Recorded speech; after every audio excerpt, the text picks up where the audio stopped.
Kairos Day. It's been a long time. Yasu Filemo.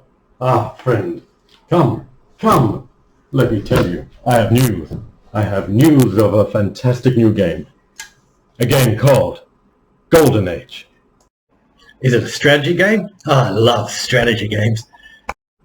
It is a strategy game indeed, one set in the ancient world. Right, let's play. Not so fast, good friend. I want you to know how to play before we begin. There's no glory in fighting a weak opponent, after all. So, let me explain some of the core principles and the objectives of Golden Age, and how battle and movement take place, and what your goals should be. All right, go ahead. You are an Archon, which is Greek for leader, and you're in charge of a polis, which is Greek for city? Ha, you're catching on. Your job as Archon is to win the game, to bring your polis to victory, but it's not as simple as destroying the other players. In fact, it may be more advantageous to help them out, for there are challenges that can't be overcome without them. Well, that's different. Go on. As an Archon, your greatest initial challenges come from the Fortune deck, which contains disasters and challenges, and all players have to draw from it every round. But don't worry, it's also full of nifty treasures and bonuses as well.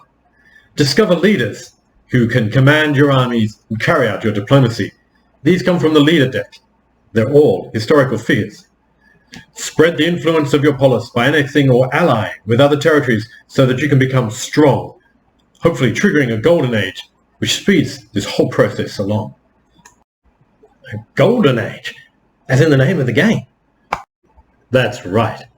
Golden Age isn't just a neat title that harkens back to the ascendancy of those Athenians after united Greece defeated the Persian invaders. Oh no.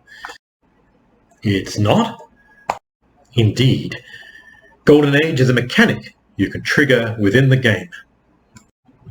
So what does it do?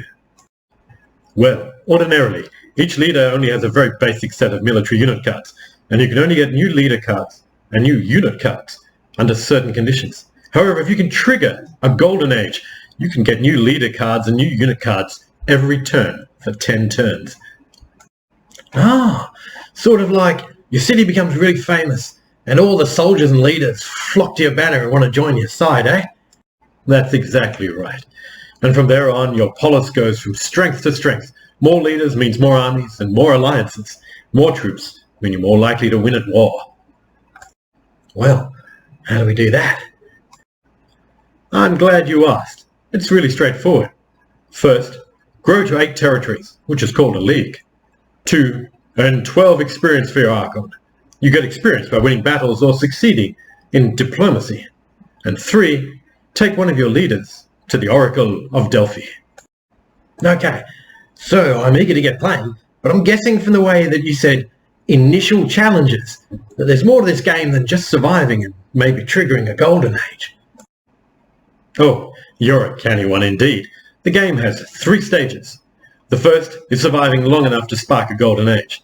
The second is defeating the Persian invasion, and for that you need strong allies and other players. And third, and last, is to defeat those other players. Each of these stages is goal-oriented, and achieving the goal is a natural point for suspending the game for later play. Oh, like a short game, a medium game, and a long game format. Exactly. Now, shall we begin? I'll show you how to do combat as we go, though you'll find it's very familiar. Let's do it! Well, we only have 2 different starting locations at this stage of game development. We have Laconia, where sits the polis of Sparta, and we have Attica, where, of course, sits mighty Athens. Which would you like to be? Me? Would it be madness to ask you to choose? Madness? I choose Sparta!